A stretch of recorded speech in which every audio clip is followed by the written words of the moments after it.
Oh, bisa, Bu? Iya, nanti kita stop ya. Stop sebentar, nanti tolong diperpanjang, nanti join di link yang sama. Baik, gimana kabar semua, sehat? Alhamdulillah sehat, Bu. Alhamdulillah.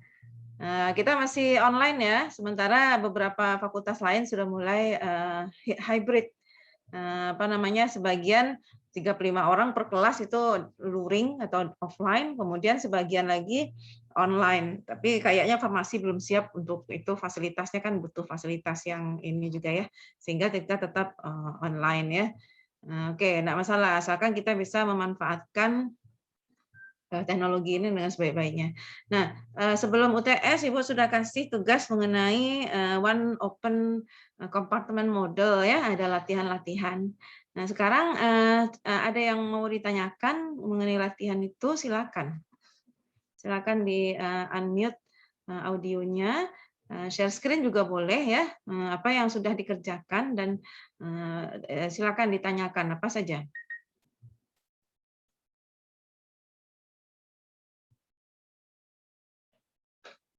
Oke, siapa yang mau bertanya atau mau ada salah satu perwakilan yang share screen apa yang sudah dikerjakan di rumah. Soalnya kalau offline, Ibu akan jalan itu ke masing-masing bangku untuk memastikan Anda semua mengerjakan latihan ya untuk pemahaman, karena farmakokinetik ini biasanya ini ditakuti oleh mahasiswa farmasi zaman dulu karena banyak hitung-hitungannya. Nah, supaya bisa paham, makanya Ibu kasih latihan-latihan, sehingga setelah itu kalau paham, mengerti, jadi suka sama farmakokinetik gitu ya. Oke. Dan lagi farmakokinetik ini hanya mahasiswa farmasi yang mempelajari, jadi betul-betul menjadi skills dan knowledge dari farmasis atau nanti apoteker ya, karena dokter nggak belajar farmakokinetik. Kalau dulu kurikulumnya ada, sekarang nggak, karena dokter kalau lihat hitung-hitungan itu langsung angkat tangan ya, sehingga ini kalau nggak menguasai Anda akan rugi gitu ya. Makanya Ibu agak keras sedikit terkait latihan, harus latihan di rumah sendiri supaya pemahamannya lebih baik. Kalau farmakoterapi, farmakologi, mahasiswa kedokteran belajar lebih banyak dari farmasi, ya. Kalau kimia, farmasi, mikrobiologi itu anak kimia dan anak biologi belajar lebih banyak dari mahasiswa farmasi. Kita hanya belajar aplikasinya aja. Ya. Nah, tapi ya farmakokinetik, tidak ada yang mempelajari ini selain mahasiswa farmasi. Jadi betul-betul menjadi skills kalian dan rahasia dari seorang farmasis nanti untuk praktek ya, menyelesaikan permasalahan pengobatan pada pasien dari kacamata nasib obat dalam tubuh. Jadi kenapa obat ini tidak memberikan efek yang diinginkan? Ada alasan farmakokinetiknya. Ya, kenapa pada pasien tertentu dosisnya sama, dia sudah merasakan gejala toksik obat ya, malah sudah mengganggu atau menimbulkan kematian, itu bisa kita lihat dari farmakokinetik, bagaimana obat dalam tubuh pasien, karena ada variabilitas individu yang sehingga respon terhadap obat itu berbeda-beda. Sama dengan vaksin, respon terhadap vaksin itu untuk setiap orang berbeda-beda, dan itu bisa dijelaskan dengan farmakokinetik. Oke, siapa yang mau bertanya atau mau share screen melihatkan apa yang sudah dikerjakan? Silakan.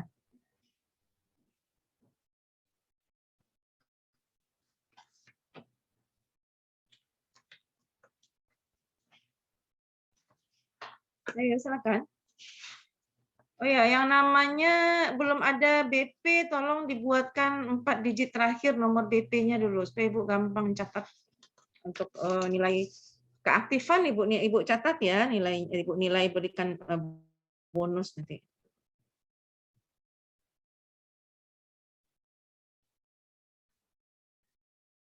Oke, silakan siapa yang mau? Kalau mau bertanya enggak apa-apa, tapi tolong lihatkan apa yang sudah dikerjakan. Berarti kan sudah dikerjakan, Bu. Oh, izin bertanya, Bu. Ya, Sherina. Bu, di soal itu kan ada soal tentang volume distribusi. Nah, itu ada Sherina baca kalau volume distribusinya itu nilainya tinggi atau besar nilainya, itu berarti volume distribusinya itu lebih banyak di ekstraseluler gitu, Bu? Atau bagaimana, Bu, penjelasan lebih lanjutnya? Dikembalikan, Bu. Terima kasih. Ya. ada betulnya ya. Seperti yang Ibu terangkan dalam kemarin itu ada tabel ya. Kalau volume distribusinya melebihi volume cairan total tubuh, berarti obat itu banyak terdistribusi di ekstravaskular, bukan ekstraseluler ya, ekstravaskular. Ya, karena cairan tubuh itu umumnya kan yang darah dan cairan apa namanya? Intrasel ya dan ekstrasel. Jadi berarti banyak di jaringan Sherina, sehingga dia ketemu dalam darahnya tuh sedikit gitu ya, itu volume distribusi. Ini menunjukkan pola distribusi obat. Lebih lanjut nanti di pertemuan terakhir itu akan Ibu jelaskan mengenai distribusi ya Sherina. Jadi betul kata Sherina, berarti dia sedikit dalam darah, yang lebih banyak itu dalam jaringan. Nah, yang nanti efeknya itu yang kita inginkan adalah nanti setelah pengobatan, karena dia contoh obat-obat yang larut lemak nanti itu volume distribusinya besar karena dia akan diakumulasi di dalam jaringan lemak. Jaringan lemak itu termasuk kompartemen perifer yang kesekian gitu ya. Sehingga kalau pasien obatnya sudah dihentikan, tapi pasiennya masih merasakan efek, contohnya diazepam. Diazepam itu depresan susunan saraf pusat ya, menimbulkan ngantuk. Nah, jadi kalau ada orang-orang tua yang diberi obat sudah dihentikan tapi dia masih ngantuk-ngantuk juga. Kenapa? Karena obat itu disimpan di dalam jaringan lemak. Nanti kalau dia udah berhenti minum obat dalam darah udah diekskresikan, obat yang dari jaringan lemak itu akan kembali lagi, masuk lagi ke dalam darah. Ada proses distribusi ya, ada kesetimbangan. Itu dia masih ngantuk. Nah, itu maksudnya farmakokinetik bisa menerangkan kepada dokter, kenapa ya obat udah saya hentikan, tapi pasien ini belum juga masih merasakan efek dari obat gitu, efek tidak enak misalnya, atau obat efek terapi misalnya ngantuk-ngantuk gitu ya. Jadi makanya Ibu bilang tadi farmakokinetik bisa menjelaskan apa saja yang terjadi pada pasien yang tidak bisa di ini dokter. Jadi kita bisa memberikan informasi, oh ini karena begini dok. Juga interaksi obat nanti ya kita dari distribusi ya Sherina. Sherina sudah mengerjakan PR-nya, boleh di-share. Ibu mau ngecek ya apakah sudah betul mengerjakannya. Mungkin perwakilan dari kelompok Sherin aja, Bu. Soalnya kalau Sherin Boleh, screen itu sinyalnya nggak stabil, Bu. boleh.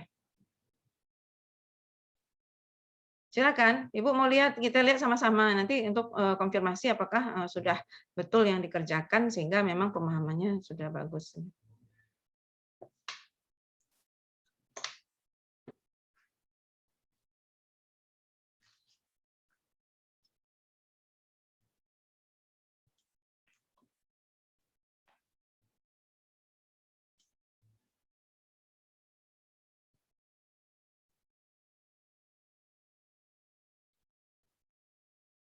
Silakan, Sherina, siapa yang share screen, Sherina?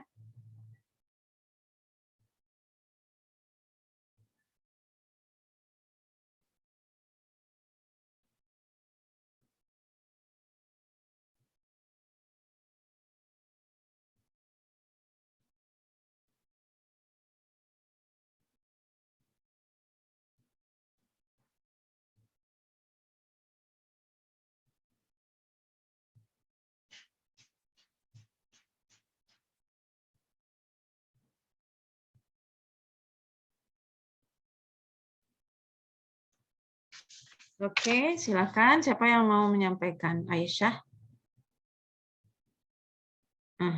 Ya. Gimana ininya? Maaf Bu, ternyata laptop Aisyah juga nge-lag Bu. Oh gitu. Siapa yang bisa share screen? Silakan. Udah didiskusikan di kelompok ya?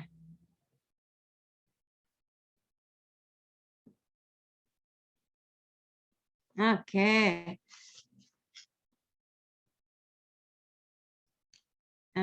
Ya, lanjut ke bawah, di scroll. Kita selalu dilohkan CP-nya ya. Kenapa? Karena dalam tubuh obat itu diabsorpsi, didistribusi ataupun dieliminasi dengan melalui kinetika orde 1. Nah, dari mana ini kelompok siapa nih? Masih kelompok Sherina ya? Bagaimana mendapatkan VD ini? Coba. Mana persamaan regresinya mana?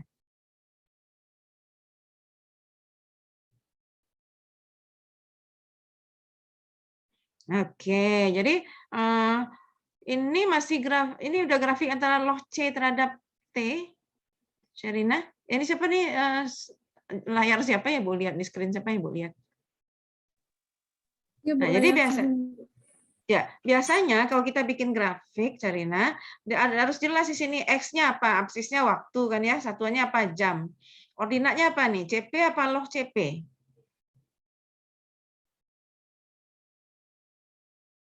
Kalau log CP, dia sudah garis lurus, Serina, tidak ada garis ini lagi. Ini yang garis biru, ini antara CP terhadap T. Nah, untuk IV, karena dia tidak ada absorpsi ya, IV itu kan obat langsung disuntikan ke dalam pembuluh darah. Sehingga tidak ada absorpsi 100% masuk ke dalam darah, ya kan? Jadi dia akan menurun karena didistribusikan dan diekskresikan, dieliminasikan, sehingga menurun mengikuti kinetika OD1. Jadi nanti perbaiki ya, Serina, di sini ini log CP, langsung garis lurus. Ya. Nah, persamaannya sih sudah betul. CP sama dengan CP0 epsilon min KE dikali T. Ini ke bawah, mohon di-scroll ke bawah. Ini persamaan regresinya udah dapat ya. Nih, Y sama dengan 8,5737 ini. Sehingga CP0-nya itu adalah, nah, kalau, oke. Coba lihat ini Bu mau mencek ya 8,57. Coba lihat ke atas lagi, scroll datanya CP pada 0,25, Serina. Pada 0,25 8,21. It makes sense, betul ya. Lanjut ke bawah. Kalau kita ada log-nya, nanti itu log itu yang anti log-nya nanti. Ini udah betul nih. Menghitung nilai VD. VD kalau IV bolus karena obat masuk seluruh 100% ke dalam darah, itu maka VD-nya sama dengan dosis dibagi kadar yang dalam darah ya. Jadi dosisnya 6 mg kali 50 kilo, 300 mg. VD-nya dosis dibagi ini, betul, 35 liter. Nah, volume cairan tubuh tahu, Serina, berapa volume cairan tubuh kita? Sekitar 42 liter ya. Jadi kalau 35 liter berarti dia masih terdistribusi dalam cairan intravaskular, dalam cairan darah atau cairan sel ya. Tidak ke jaringan dia. Oke, lanjut ke bawah, scroll, Serina. Menghitung nilai K dari slope ya, kemiringan atau dari pangkat epsilonnya tadi 0,17 per jam. T setengahnya betul 4 jam. Nah, kemudian yang penting yang B ini, antibakteri ini tidak efektif lagi bila kadarnya kecil dari 2 mikrogram per mililiter. Berapa lama durasi kerja obat? Nah, jadi sekarang batasannya, ini berarti MEC, minimum effective concentration-nya 2 mikrogram per mil. Sehingga kita harus menjaga kadar antibakteri itu dalam darah pasien itu harus di atas 2. Kenapa? Kalau di bawah 2, sempat dia tuh bakterinya itu tidak ditekan pertumbuhannya, itu yang menyebabkan resistensi. Ya, nah makanya kita mesti cari kapan ini maksudnya untuk mencari kapan kita harus berikan dosis berikutnya kepada pasien supaya kadar obatnya dalam darah tetap di atas 2 mikrogram per mil. Jadi betul, jadi yang dicari T, durasi kan T, waktu ya. Jadi masukkan ke persamaan ini atau langsung masukkan ke persamaan yang epsilon tadi juga boleh, Serina. Oke, ini betul 8,55 jam. Jadi 8,5 jam setelah obat pertama diberikan, dia tuh sudah levelnya sudah paling rendah dalam darah. Nah, kita kan tidak mau obatnya itu di bawah 2 mikrogram per mililiter. Jadi dengan demikian, nah ini datangnya 8,55 ini berarti sebelum 8,5 jam, taruhlah 8 jam kita harus berikan obat baru. Makanya pemberian obat itu frekuensinya 3 kali sehari atau setiap 8 jam kalau antibiotik ya. Setiap 8 jam itu ini dasarnya. Ya, karena kalau kita berikan lewat dari itu kadar obat dalam darah di bawah MEC-nya, akibatnya nanti memicu resistensi sehingga antibiotik itu kalau 3 kali sehari itu setiap 8 jam dihabiskan, itu signalnya. Kalau dia misalnya setiap 12 jam itu 2 kali sehari, dia setiap 12 jam dihabiskan. Nah, ini dasarnya kita menghitung berapa kali obat diberikan dalam sehari, ya, antibiotik atau obat lainnya. Sudah paham atau ada yang mau ditanyakan? Sherina udah paham? Oke, lanjut scroll ke bawah. Infus lagi, infus intravena. Nah, ini ya, satu antibiotik diberikan secara IV infus, berapa mililiter per menit. Ups, coba ini lagi soalnya. Obat yang mengandung 25 mg per ml itu diberikan kepada orang dewasa 75 kg beratnya untuk menghasilkan laju infus 1 mg per kilogram per jam. Oke, nah jadi kita cari oke, larutan obat steril. Oke, lanjut ke bawah, Sherina.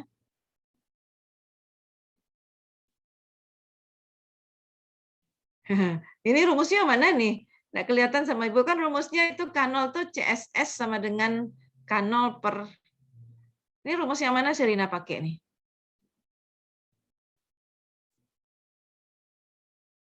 Itu Bu, saya kan lihat yang R-nya itu kan 75 mg per jam kan Bu. Karena dosis obatnya itu 25 mg per mili, jadinya Sherina bagi gitu Bu.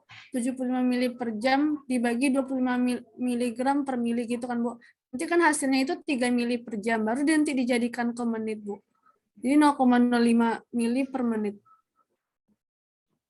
Boleh juga pendekatan ini ya, kalau Ibu suka pakai apa namanya persamaan untuk IV infus ya, atau yang lain ada yang tanggapan lain ini boleh. Nah, dalam infus itu biasanya kalau di rumah sakit ya sekarang, laju infus itu kan dokter yang netapin tuh kalau pasiennya kasih setengah tetes per menit atau 1 tetes per menit. Jadi kalau yang pernah dirawat di rumah sakit di infus itu kan perawatnya itu melihat turunnya tetesan itu kan dilihat jamnya tuh ya, berapa tetes per menit. Nah, seharusnya kalau untuk obat yang biasa sih enggak masalah, yang broad therapeutic window, jarak antara MEC dan MPC-nya lebar sehingga obatnya aman tuh boleh, enggak apa-apa. Semua pasien atau semua obat itu sama laju infusnya untuk semua pasien. Tapi obat-obat yang narrow therapeutic window atau untuk pasien yang kritis kita perlu menghitung laju infus itu individu. Ya supaya apa? Supaya cepat terasakan efeknya oleh pasien dan tepat ya, karena dia obat-obat itu biasanya yang narrow therapeutic window, obat-obat keras. Nah, sehingga kita tuh menghitungnya tuh berdasarkan data farmakokinetik ya, berat badan pasien, kemudian berapa laju infus yang diinginkan ya. Nah, ini contohnya ya, bisa dengan menggunakan persamaan kinetika yang Ibu tampilkan di dalam PPT Ibu. Nah, ini sudah betul. Kalau 0,05 ml per menit ya, teknisnya nanti di apa namanya itu di rumah sakit gimana perawat mengukur 0,05 ml. Nggak bisa kita tetes satuannya ya. Nah, jadi biasanya di set alat infusnya itu ada tergantung besar lubang jarumnya gitu ya. Misalnya 1 ml itu sama dengan 30 tetes. Ada 1 ml bisa menghasilkan 60 tetes dia kalau pelan kali gitu ya, kecil. Nah, sekarang misalnya 1 ml itu sama dengan setara dengan 20 tetes, ini berapa tetes per menit, Sherina? Jadi 0,05 ml dikali 20 ya. 20 tetes per mililiter. Sehingga 0,05 dikali 20. 1 tetes, Bu. 1 tetes per menit. Nah, itu untuk nanti di rumah sakit ya, kalau kita diminta ini obatnya biasanya itu untuk pasien-pasien yang kritis itu antibiotik yang sangat anti aminoglikosida atau obat kanker atau obat apa namanya sepsis ya, yang kondisi pasien sangat membutuhkan dosis yang tepat dari obat supaya cepat sembuh, tidak memburuk ya. Kita menghitungnya seperti ini. Jadi kita lihat 1 tetes tergantung jarumnya ya, besarnya jarum 1 tetes itu menghasilkan berapa, 1 ml itu berapa tetes, jadi kita konversikan sehingga nanti perawat bisa melihatnya. Biasanya itu 1 tetes 1 menit dilihat jamnya ya, perputaran 1 menit itu harus turun 1 tetes. Nah, itu maksudnya. Lanjut. Tapi ada pertanyaan nggak? Ibu nggak mau lanjut? Kalau nggak ada pertanyaan, kenapa kita save waktu? Karena ini sudah mau habis yang pertama nih. Berapa menit lagi nih? Ya, jadi 7 menit lagi tinggal Ibu harus menerangkan yang untuk bahan kuliah hari ini. Ada pertanyaan, Sherina dan teman-teman yang lain? Ada yang nggak ngerti gitu? Izin bertanya, Bu. Ya. Berarti Bu kalau misalnya pakai cara kayak gini nanti kita jadikan ke tetes berarti nggak apa-apa ya Bu? Ya, ketetesnya itu nanti tergantung kepada alat infus. Di sini tidak disebutkan ya jarum infus yang digunakan ukuran berapa. Nanti di set infusnya kita lihat kalau di rumah sakit ya. Nah, kalau jarum di set infus ini D-nya itu D istilahnya 1 tetes 1 mili itu setara dengan berapa tetes kita konversikan supaya apa? Supaya perawat bisa kalau perawat kan dia tinggal memberikan kepada pasien, tidak mencari-cari lagi gitu ya. Jadi apoteker sebetulnya mencarikan dosis laju infus yang langsung bisa diterapkan oleh perawat kepada pasien. Jadi beda dengan kondisi biasa ya, di mana pasien dokter menetapkan kasih aja 1 atau diguyur. Kalau diguyur tuh dia kencang laju infusnya. Semua pasien sama aja laju infusnya. Nah, itu pada kondisi biasa, pada kondisi pasien kritis dan itu obat-obatnya obat-obat yang sangat sempit terpetik nindonya, obat-obat sangat keras ya, life saving, menyelamatkan hidup pasien, itu harus diukur betul, dihitung betul secara farmakokinetik ya. Oke. Ada pertanyaan lain? Izin bertanya, Bu. Ya, silakan Eugenia. Iya, Bu. Untuk data laju infus yang 1 miligram per kilogram per jam ini, Bu, apa ada, Bu, di infusnya, Bu? Kalau misalkan kita mau ngitungnya, Bu. Enggak, laju infusnya sekian itu kan dari literatur ya. Nanti kalau untuk yang di rumah sakit nanti teknis misalnya pedoman terapi. Ada pedoman terapi. Kita lihat AHFS farmakoterapi nanti itu. Kalau obat ini diberikan secara infus lajunya sekian ya. Jadi kalau tidak ada dalam farmakoterapi kita bisa mencari secara farmakokinetik dari ada rumus CSS sama dengan K0 per PD dikali apa itu lupa Ibu. Coba nanti lihat ya. Nah, bisa dicari dengan itu. CSS itu kan target terapi. Target terapi kita mau berapa MEC, MTC-nya kita mau kadar obat di antara MEC dan MTC ambil 1 titik. Nah, untuk menghasilkan CSS sekian dengan VD sekian, KE sekian ya. Kemudian berapa K0-nya itu bisa kita cari ya gini ya. Kalau tidak ada dalam literatur, nah itu yang farmasis betul, tugas apoteker betul, karena tidak ada profesi lain yang bisa menghitung farmakokinetiknya kecuali apoteker gitu loh. Ya. Nah, jadi nanti untuk yang soal yang kedua coba gunakan rumus itu. Kan di sini soal kedua ini ada steady state plasma concentration of 10 microgram per mil itu kan CSS ya. Kita ada VD-nya 10 liter, ada coba soalnya lagi. Ada VD-nya, ada apa yang diketahui. Coba nanti Eugenia cari yang nomor 2, Sherina. Eugenia cari nanti dengan rumus yang di PPT Ibu ya. CSS sama dengan K0 per VD dikali KE dikali apa, satu lagi lupa Ibu. Ibu enggak hafal. Soal nomor 2 ini ya.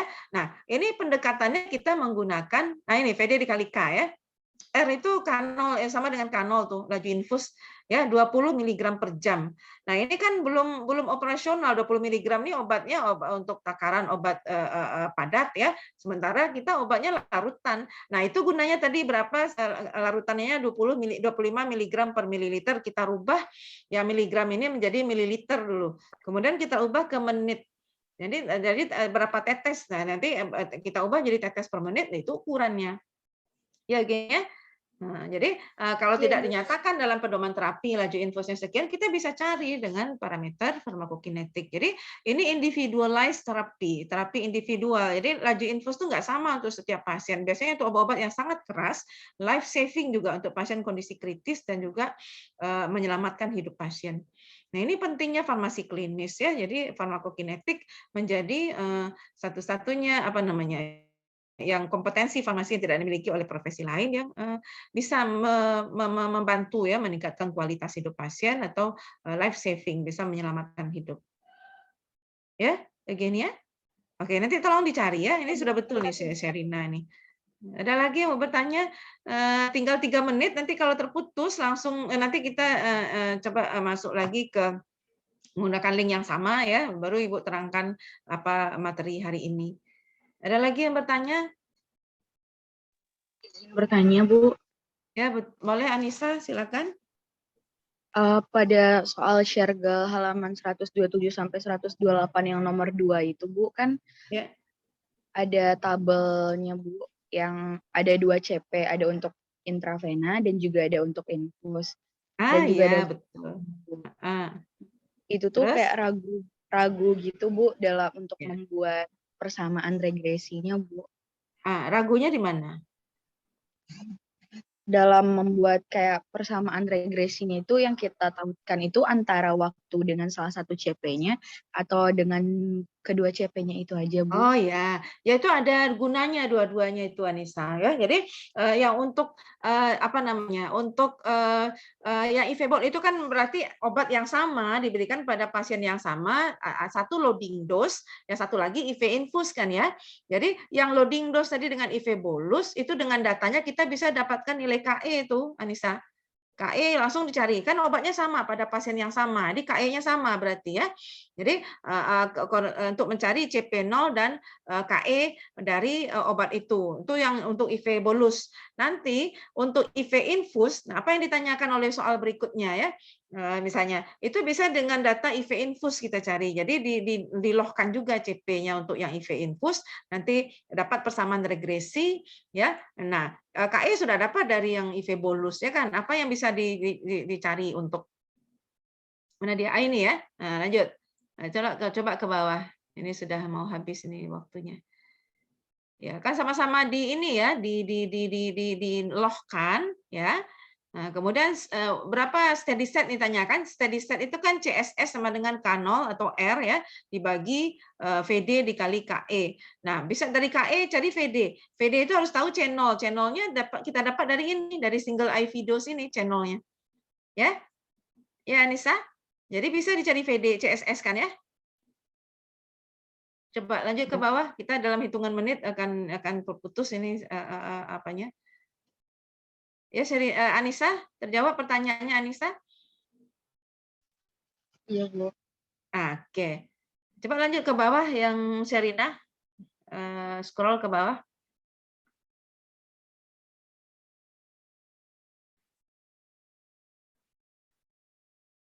Bisa terjawab enggak Anissa semuanya ke bawah dengan Ibu sampaikan tadi.